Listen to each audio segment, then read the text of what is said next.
बिस्मिल्लाहिर्रहमानिर्रहीम अस्सलाम वालेकुम। सी प्लस प्लस के एक और लेक्चर के साथ आज हम कांस्टेंट और वेरिएबल का जिक्र करेंगे। हम जब भी प्रोग्रामिंग लैंग्वेज की बात करते हैं तो बहुत सारी जगहों पे हमें कैलकुलेशन परफॉर्म करना पड़ता है, जैसे एडिशन, सब्ट्रैक्शन, इस तरह वगैरह हमें बहुत सारी कैलकुलेशन परफॉर्म करना पड़ता है। तो कैलकुलेशन परफॉर्म करने के लिए हमें दो चीज़ों का जानना ज़रूरी है, एक कांस्टेंट और दूसरा वेरिएबल। बहुत सारे लोग जिन्होंने मैथमेटिक्स पढ़ा है उन्हें ये मालूम होगा कि कांस्टेंट ऐसी क्वांटिटी होती है जिनकी वैल्यू फिक्स होती है और वो वैल्यू चेंज नहीं हो सकती। मिसाल के तौर पे हमारे पास मुख्तलिफ़ किस्म के कांस्टेंट होते हैं जिन्हें हम डिस्कस करेंगे। तो लेट्स सपोज आपने मैथमेटिक्स में पढ़ा होगा न्यूमेरिक कांस्टेंट। न्यूमेरिक कांस्टेंट मतलब 10, 20 इस तरह नंबर होते हैं, वो फिक्स होते हैं जिनकी वैल्यू को हम चेंज नहीं कर सकते एग्जीक्यूशन के दौरान। मिसाल के तौर पे आपके पास 10 है, मैं इधर लिखता हूँ। आपके पास अगर 10 है तो ये क्या है, एक न्यूमेरिक कांस्टेंट है, न्यूमेरिक है। और 20 है, 40 है, 29 है, इस तरह बहुत सारे न्यूमेरिक कांस्टेंट हैं। दोस्तों, न्यूमेरिक कांस्टेंट के दो टाइप होते हैं, इंटीजर कांस्टेंट और floating point constant. Integer constant मतलब मैंने अभी आपको बताया 10, 45, 6, ये सारा क्या है, इंटीजर कांस्टेंट है।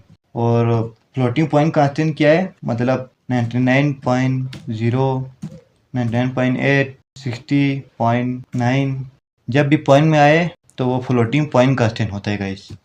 तो ये हो गया कांस्टेंट। और हम अभी पढ़ेंगे वेरिएबल। वेरिएबल किसे कहते हैं? वेरिएबल की वैल्यू को आप चेंज कर सकते हैं। आपने मैथ में पढ़ा होगा एस की वैल्यू कभी 5 होता है, कभी एस की वैल्यू 4 होता है। एस की वैल्यू को हम बार बार चेंज कर सकते हैं।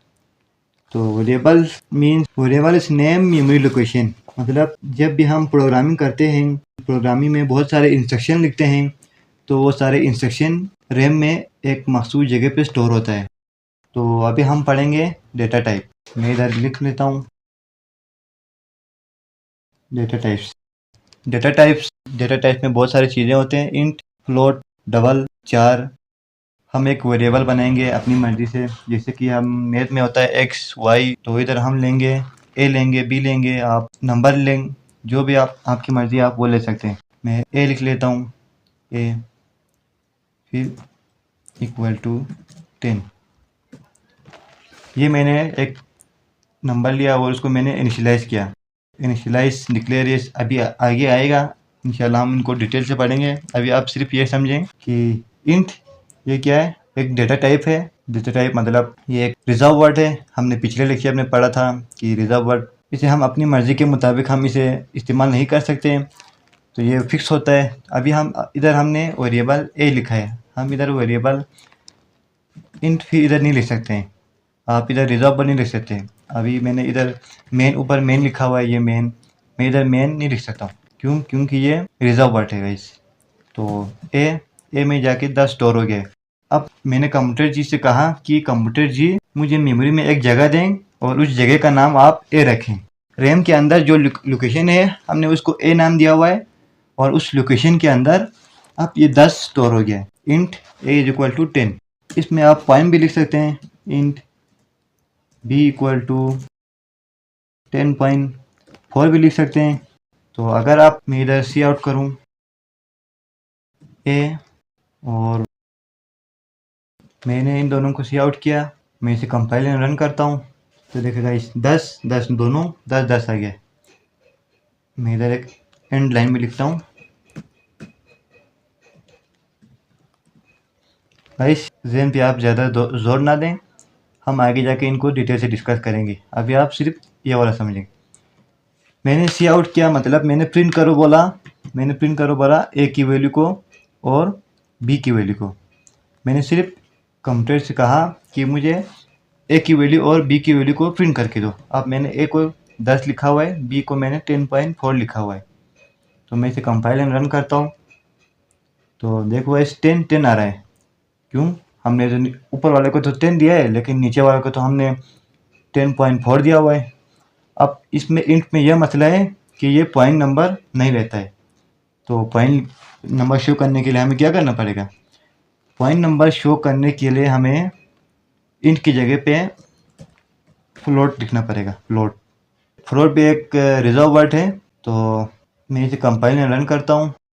अब देखेंगे इस 10.4 और पॉइंट में भी स्टोर होगा, डेसिमल में भी ये स्टोर होगा। तो ये दो डेटा टाइप हो गया, ये भी एक डेटा टाइप है इंट भी, और ये फ्लोट भी एक डेटा टाइप है। तो अगर आप कोई कैरेक्टर मेमोरी में स्टोर करना चाहें तो आप कैसे करेंगे? बहुत सिंपल है गाइस। इसमें हम कैरेक्टर तो स्टोर नहीं कर सकते हैं। इन पे हम सिर्फ इंटीजर नंबर स्टोर कर सकते हैं। फ्लोट में भी हम इंटीजर नंबर स्टोर कर सकते हैं, चाहे वो डेसिमल में हो या इंटीजर में हो, हम उसको फ्लोट में भी स्टोर कर सकते हैं। कैरेक्टर को हम इन दोनों में स्टोर नहीं कर सकते। तो कैरेक्टर को स्टोर करने के लिए चार नाम का एक डेटा टाइप है। ये कैरेक्टर का शॉर्ट फॉर्म है चार। अब मैं इधर लिखता हूँ सी में हम इसमें सिर्फ एक ही कैरेक्टर को स्टोर कर सकते हैं, चाहे आप ए दो, मैं इधर सिंगल कोट लिखता हूँ, चाहे आप उसको ए दो 4A। अब ये हमने सिंगल कोट में लिखा है इस सिंगल कोट, ये क्वेश्चन मार्क के सीधा ऊपर आता है सिंगल कोट। इसमें हम सिर्फ एक ही इंटीजर स्टोर कर सकते हैं। तो मैंने इधर सी में क्या स्टोर किया, ए। मैं कुछ और कर सकता हूँ, मैं एच करता हूँ, कैपिटल एच। तो मैं इधर इसको भी प्रिंट करता हूँ। एंडल मतलब and line, ENDL and line. फिर मैंने इसको सी किया। अब सी की वैल्यू प्रिंट करो। तो इधर हमने टर्मिनेटर नहीं लगाएगा इस, ये मैंने पहले भी आपको बताया था कि ये टर्मिनेटर इधर आखिर में लगाना मस्ट है। किसी भी हम सेंटेंस में, इंग्लिश में हम सेंटेंस लिखते हैं तो आखिर में फुल स्टॉप लगाना ज़रूरी होता है गाइस। यहाँ पर भी ये टर्मिनेटर लगाना ज़रूरी है। ये टर्मिनेटर यहाँ क्या है, सेमीकोलन है। अब मैं इसको कंपाइल करता हूँ। तो देखो गाइस 10 ये हमने इंटीजर स्टोर किया था 10, और 10.4 ये हमने फ्लोट डेटा टाइप में स्टोर किया था, और ये एच को हमने 4 में स्टोर किया था। तो ये हो गया 4। अब गाइस सिंपल मैं आपको फिर से एक दफ़ा बताता हूँ। इंट